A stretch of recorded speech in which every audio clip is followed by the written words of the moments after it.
Ok, funziona. Sì, okay. Okay, now it works. Sorry guys, I had a problem with the webcam, and thanks to Lady Una, I solved it. Let's see if it's working now. Just a second. I check once again the audio. Yeah, it's working. Okay, perfect. It seems that it's working now. Okay, so I have to start everything from the beginning. So I lost 20 minutes for nothing. But anyway, thank you so much for the support, and thank you for helping me in the worst cases, like what happened 20 minutes ago. But anyway, hello guys. I'm here to tell you what happened yesterday, because yesterday I went to watch the last two episodes of season two of Kimetsu no Yaiba Demon Slayer, and the first episode of season three of Kimetsu no Yaiba Demon Slayer, that is connected to this project that is called the Demon Slayer World Tour. It started the last 2 days here in Japan, and from now on it's going ahead throughout 90 countries. So I really hope that you will be able to watch it at the cinema. So if you have the chance, go and check it out. Also, because this is a special event created throughout the world to anticipate to premiere the third season of this huge and successful anime called Demon Slayer. Before starting by telling you what happened, etc., etc., as much as for what I was doing in the previous live streaming before it collapsed, I wanted to show you what they gave me when I went to the cinema yesterday. And as you all know, here in Japan, when you go to the cinema, they are going to give you some gadgets or some collections. I mean, something to collect. And this is what I really like about this country. One of the reasons. No, I'm joking, but I have to tell you that I really like this thing, because when you go to the cinema, you should be able to receive something of the movie that you're going to watch. So it's a good memory. It's something that you collect, and you can keep collecting throughout the time if other things are coming out. So maybe one day I'm going to show you all the things that I collected so far. But anyway, when I went to the cinema yesterday, they were giving me two things, as much as for what you're seeing on the thumbnail right now, or on the posts that I posted on Instagram. So go and follow that. But anyway, this is the first thing, that is a cute postcard that it's really, really nice with the Tanjiro, Zenitsu, Inosuke, and Nezuko. I really hope that you're going to receive these two in your country, also because by being a world tour, probably they are going to give you the same gadgets. So be ready to receive something probably this time. It's going to work for you too. And yeah, I think it's really nice. What do you think about this postcard? Leave me a comment below, or if you want, you can check the chat. So you can tell me everything that you're going to see, what you think, etc., etc. Anyway, this is the postcard, and then the most amazing thing that was given yesterday, in my opinion, is the pamphlet. As always, I like to show this to you, a sort of a booklet that I really, really like. Here we are. Sorry, maybe it's too shiny, but anyway, later I'm going to post this even on other places, like the community section or Instagram. So go and follow me. But anyway, once again, I'm going to open this booklet that is one of the best things that we received yesterday, in my opinion. Because inside there's the anticipation of what people are going to watch in season three. And this is really cute. I really, really like it, because you find all the Oni. These are two Oni, of course, from season two, Muzan, and then these other these other Oni that are the main protagonists of season 3, season 4, and whatever, because I don't know how many seasons we are going to watch still. And he is the best. Okay, anyway, I really like this booklet. Okay, next page. I'm just going to show you and then you'll see. Then, of course, inside there is few pages in which they are summarizing everything that you already know. That is, these are 2 pages dedicated to season 1, with the poster, with some cutscenes of season 1, and then the main 4 protagonists of Demon Slayer. That's really nice. But later I'm going to tell you what happened the yesterday at the beginning. Okay, maybe you can imagine already. But then this is the page dedicated to Mugen Train. As always, is part of the summarize. Yes, some cutscenes. Here we go. And then this is the page dedicated to season 2. With the poster, of course, and some cutscenes. Here we go. Yes, I hope you can see them. Yes, okay. And then there is a special interview here that probably, if you're going to watch it in your country, I think that you're going to receive it. So I think that this booklet will be translated somehow, and you can also have it because by being a world tour, and this event will not be in Japan only. So I think that maybe you're going to receive this booklet with the translation of the interviews. So don't worry about that. Then, if it's not happening, you tell me and I will let you know. Um, and then the most amazing thing of this booklet, in my opinion, are these the sketches. Here we go. See? I hope you can see them. Yeah, they are so beautiful. This is like an art book. I really like art books because they let you understand how you create an anime, or anyway, the way in which they are drawing. That it's so important because we like the final product, okay? But we don't understand. We need to understand what's behind all this work. So I think that this was a really nice choice to put all this in this booklet. I really appreciated that. There we go.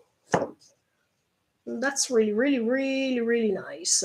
Then, of course, the quality of the viewing now it's not so good, but later I'm going to post the pictures so you will see them clearly. And then, there we go. This is the other page with the sketches of the other Juniki Yuzuki, the upper moons that we are going to see in this season 3. So these two, the 4 and the 5th. There we go. And then we have Akasa. Go. That's so beautiful. Yes. I really like him. Maybe because he reminds me of Gaara, the same voice actor, red hair. Okay. Okay, then there is Upper Moon 2. There we go. That's really nice. Yes, it's really, really nice. And my favorite, okay, it's a spoiler. If you didn't read the manga as much as I'm doing, don't look now, okay? Don't look. But anyway, Kokushbo, my favorite Oni, more than Muzan. Yes, Muzan is here. I mean, for the moment, the way they introduced the Kokushbo in season 3, episode 1, it was okay, stunning. And then we have this last interview to the voice acting of all the Oni. So this is really nice too. But even in this case, I think that in your country they will provide you the booklet with the translation. So it's pointless for me now to stay here and translate everything. But in the case you will not be able to find a translation, or in the case they will not give you the booklet, you just let me know and we can make another live streaming in the future in which we are going to talk about it. So don't worry about that. Anyway, okay, this was before entering the room. And first of all, I have to say that there were lots of kids participating. Yes, I wanted to tell you this because in the previous live streaming I said it, but then there was the problem with the audio, so you couldn't hear me. Um, in the previous live streamings dedicated to this event, I was telling you that probably there was the chance for us to go just one time per day to watch this special event, and was dedicated just for a few people. At the beginning, it seemed that it was like this, but I think that later they changed their mind and they put other schedules, so that many other people could come, like yesterday and the day before yesterday and even the third, to watch this project, because in fact in 3 days this huge event here in Japan gained 1 billion yen, 1 billion point 2 n or something. So it was pretty successful. And that's why I think that they changed their mind, and instead of giving the chance to few people to go to this special event, they added many other times in which they could go and watch it. And I think that this is quite normal because, of course, maybe people would have complained, and you know that here in Japan, Kimetsu no Yaiba is really successful. So if you do something like this, probably you're going to receive some backlash later and some negative feedbacks. So I think that it was better like this. So I think that even in your country, you will have the possibility to go many times. I mean, throughout these 2 or 3 days, that they will agree 6 or 7 times available for you to watch it. So I think that this will be possible too.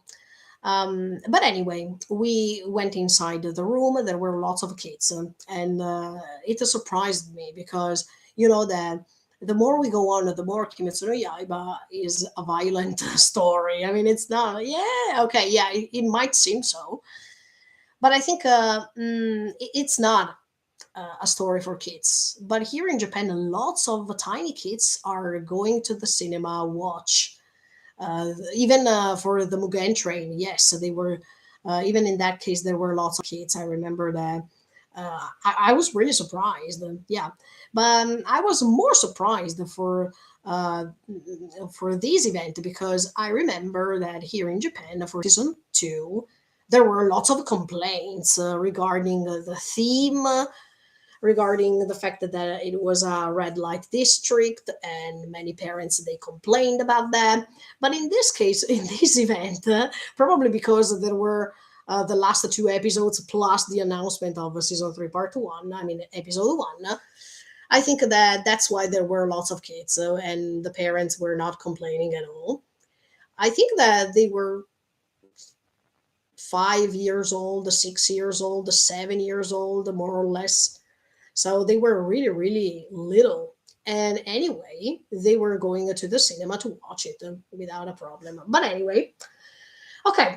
So the event started, and at the beginning, as you all imagine, as we can always confirm, there was these few minutes of flashbacks, or anyway, these summary regarding Demon Slayer and the story.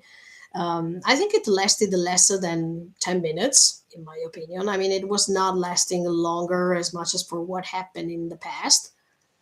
But anyway, there was this way to summarize the entire story. We started with some scenes from season one with the background music of the first opening. Then we were going ahead with some memories regarding the movie with Homura as a background music.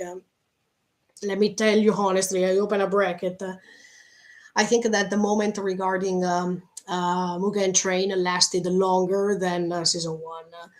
I have this feeling because many people loved Rengoku-san, and that's why I think that every time they wanted to push us, remembering that Rengoku-san is dead. But anyway, then they made some cutting scenes. I mean, they were summarizing even the season two, um, but not so much. I mean, yes, there was Zankyo Sanka, that is the opening by Aimer, and there were these a few moments. It was not lasting longer, surprisingly, and I was really happy for that because in order to have this huge event, I think it's pointless to summarize every time what happened in Demon Slayer. I mean, if they go and watch Demon Slayer, they know what happened already. There is no need to summarize millions of times.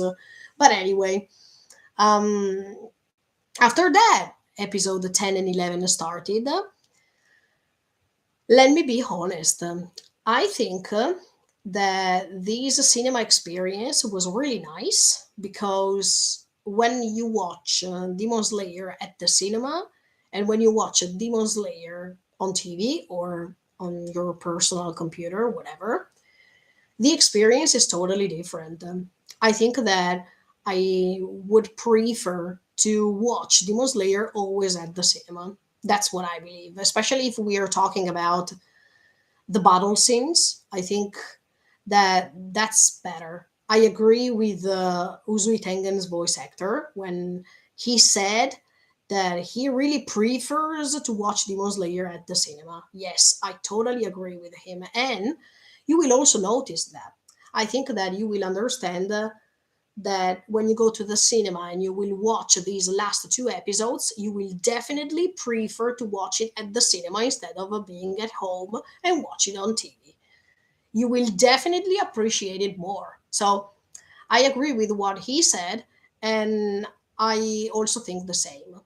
So maybe in the future, I think that there will be other chances to watch Demon Slayer at the cinema, and that's why they are doing something like this.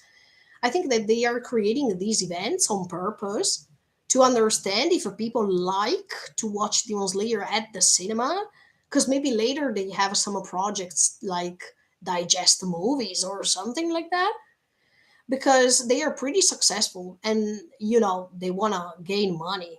That's what they want. It's about business. So I think that that's why they are making events like these. They are like a sort of experiment to see if people enjoy, if people appreciate to watch that at the cinema. And the result, I think it was pretty successful. All people like that.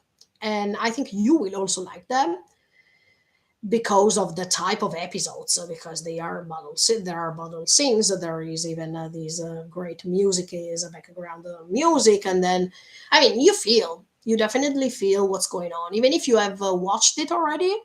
I think it's a totally different experience, and even the voice acting, they are totally different though when you hear them at the cinema and when you hear them at home.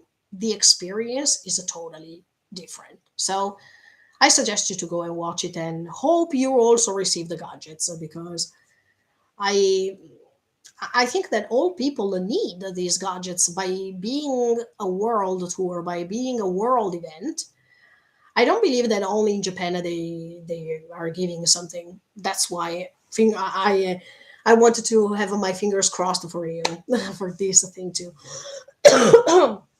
Sorry, but anyway, they were showing us that these are two episodes, two final episodes, were super amazing. And then, okay, from now on, guys, I'm going to put some spoilers. So if you didn't read the manga, if you don't want to know anything, and if you want to just to wait and watch and see it, turn off this live streaming now, because I'm going to say something that probably you don't want to hear. And as for a person that doesn't like spoilers, I understand you. But I needed to tell you some things that I liked, of course, about this first episode of season three. First of all, I want to say that when they tell you that the first episode is lasting 1 hour, no, it's not true. I mean, I wanted to debunk this thing by telling you that this first episode is lasting 40 minutes. And I always told you this. I mean, even for other anime, in which we had the same experience, in which they tell you, oh, the last episode, the first episode is going to last 1 hour. No, it's not true. It's lasting 40 minutes. And why is it lasting 40 minutes? And then they tell you that it's lasting 1 hour. 40 or 42 minutes maximum. Okay. Look, if we have to extend mm, so much, I can tell you that maybe it can even last 45 minutes, but not more. I mean, if you expect to watch other 15 minutes more than what I'm saying, it's a lie. The reason why they say that it's lasting 1 hour and you believe it, and then you maybe you complain later or you feel disappointed, is because these 40 minutes or these 45 minutes need even the 15 minutes or the 10 minutes that are needed for commercials in between. And that's why it's lasting in your ideal world 1 hour. No, it's lasting 40, maximum 43 minutes. Okay. If you really wanted to extend it a lot, 45 minutes. But that's it. It's not 1 hour. I wanted to remark this because then I am the first one to read some comments of disappointment. Oh, why it didn't last 1 hour? It's because you are following people who are saying not the truth. It's lasting 43 minutes, and I already explained you why. But anyway, let me start with this first episode of season 3. I have to say that it amazed me. Yes, I really liked the first part. The reason why I liked the first part is because of the scenario, is because of the scenography, is the way in which UFO Table is going to reproduce the exact atmosphere of a terror, darkness, anxiety, whatever. I mean, the main circumstances when you are approaching Musan. I think UFO Table, Aniplex, all of the people behind this project made it quite a lot. So you will enjoy the first minutes, the first 5, 10 minutes. You will definitely enjoy what you see because it's like as if you are there experiencing the same thing that this scenography wants you to experience. So you will definitely feel great in those moments. Also, because in these first minutes, it's represented the place of Musan. So we go back to the same place where we found Enmu before the Mugen train. It's the same place, but it's well detailed, it's well described, it's the experience is more intense, and you understand by this way to use the scenography, by the way in which they were using the graphic that is stunning, that this place is huge. It's terribly huge, and the way in which they are even introducing you the other upper moon, the last 5 upper moon of Junikizuki, is amazing. Especially, okay, there is a way in which they are introducing Akasa that is really amazing. That's the first one that they are introducing because he already knows this group of people that is Tanjiro, Zenitsu, and all the others because of what happened for Rengoku-san. But at the same time, he is the one who is expecting his time for the revenge. So he is the one to be introduced, the first one to be introduced. But then all the others are coming because they are waiting to meet Muzan. And there is this sort of a meeting that already happened even when Enmu was called by Muzan to hear the instructions of what to do for the Mugen train. And even after, when you see that we go back to the Muzan's place, etc., etc. But in this case, I think that they well described this, and you will definitely love it. Another thing that is really essential in this first part, I think it's the music, because the music is helping you feeling the terror and these dark atmosphere surrounding these places. So also in this case, the music is definitely matching with the scenario, with the setting. And I think that this is really important. You will absolutely love it. Then, when they introduce the upper moon, that is still part of the first part of this first episode. Wow. Okay. Since season one, I told you that my favorite Oni, I mean, my favorite one, it was Muzan, because I really love his authority, the way in which he's spreading a terror just by looking at other people's eyes and other Oni's eyes. But from now on, I have to change my mind. I mean, from now on, I have to say that my favorite Oni is Kokushbo. And I think that this character is really mysterious, and he has something in common. I already started my theories about Kokushbo, but anyway, he has something in common with the Tanjiro's legacy. I mean, the descendants of Tanjiro. And there is even a great cameo scene after this dialogue between all of the Junikizuki that makes me understand that Kokushbo turned into a demon, but before that, he was the first person creating these long descendants until we reach Tanjiro. So that was a really nice scene too, because look, it was quite confusing, to be honest, and later I'm going to explain you why. And maybe you, I mean, if you didn't read the manga, probably you will also feel confused. But yeah, Kokushpo, Kakoi, he's really, really nice.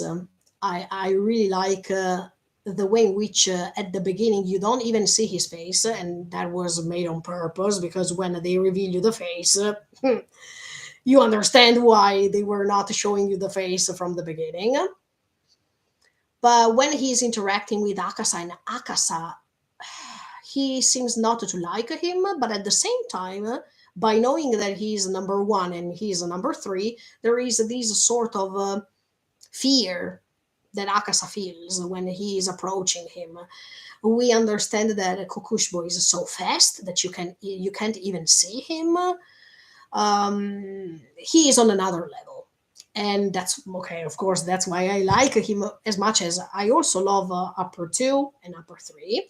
But yeah, if you ask me which one I don't like, is the last two. That means number four and number five.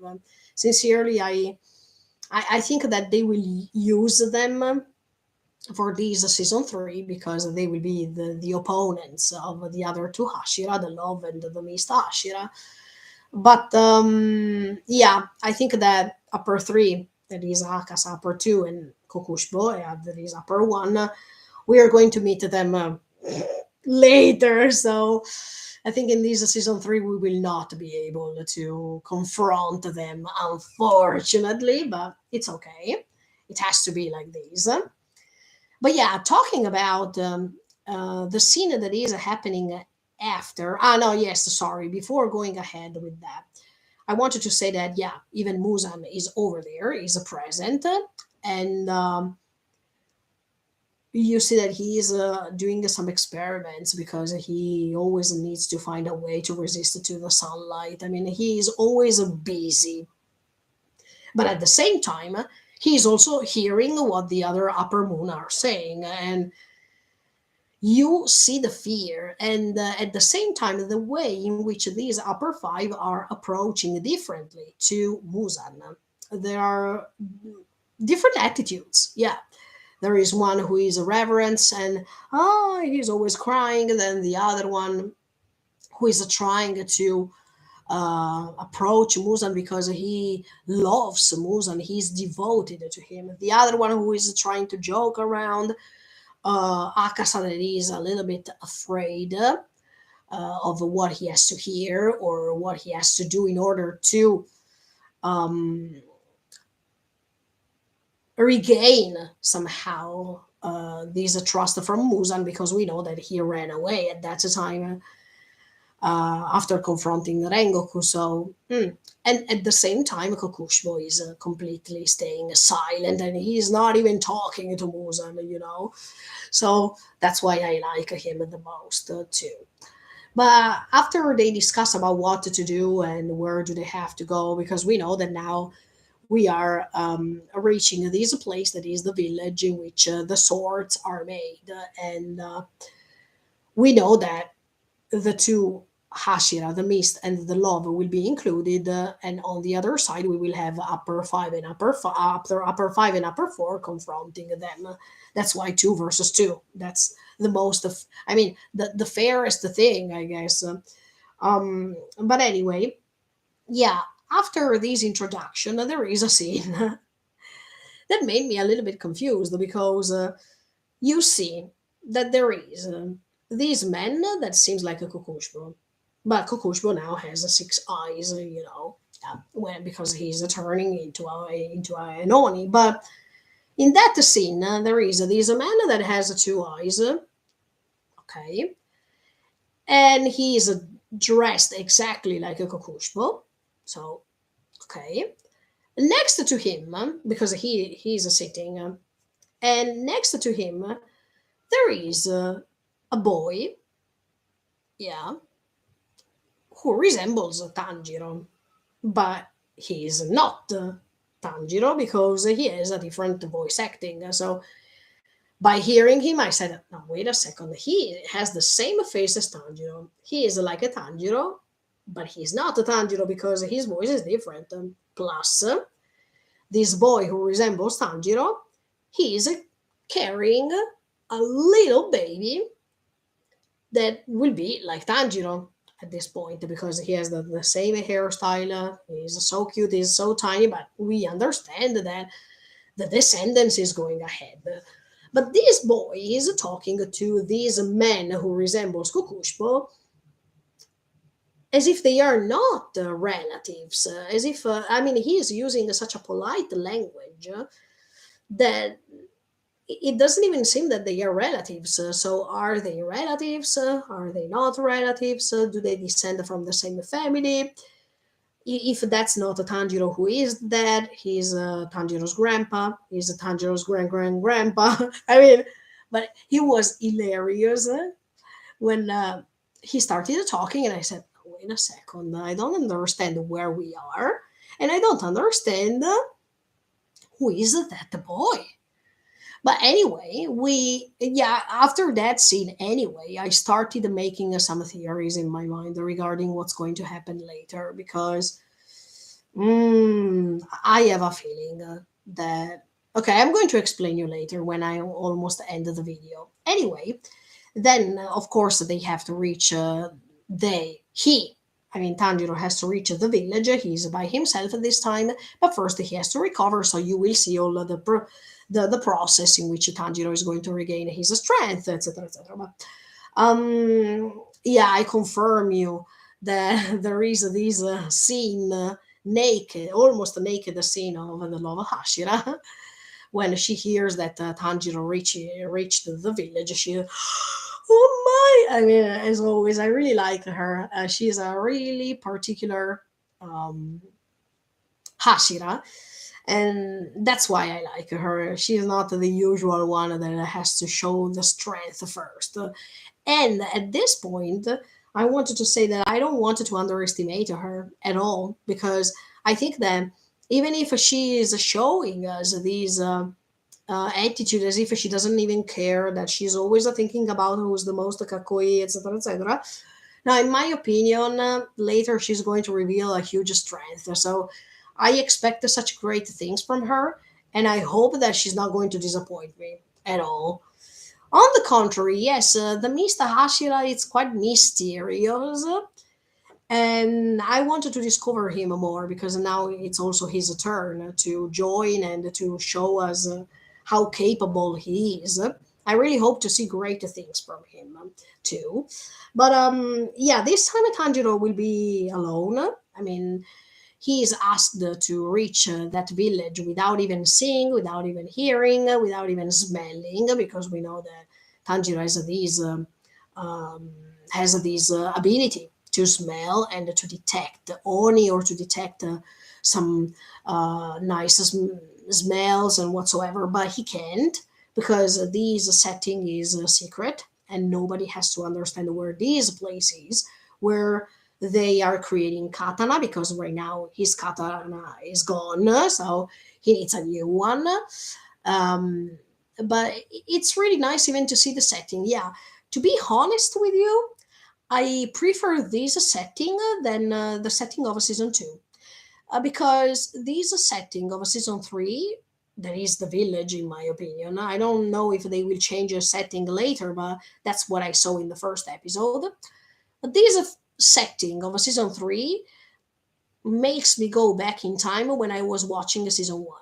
And as much as I was telling you many times already, if I have to compare what I saw so far, I mean, all the seasons and even the movie, etc., etc., I still prefer season one as for the settings. And when I saw in season three now this setting of this village, in which you can see even how they were working during the Taisho period, I think it's really interesting. I really like it more than the setting of season two, because the setting of season two, it it didn't tell me anything, to be honest. If it's yeah, the drawing inside of the houses, etc., etc., they were so beautiful, but I really prefer the other settings, and that's why in season three I think that I will enjoy the setting. And then I've heard from so many people that they say that season three is quite boring. I don't know why, sincerely, because throughout this first episode I didn't feel bored at all. So I hope to be different. I mean, I hope to have a different opinion from these. Um, I just hope that they are not going to extend the laughable moments, because I think that for my taste, the fact that there were lots of laughable moments in season two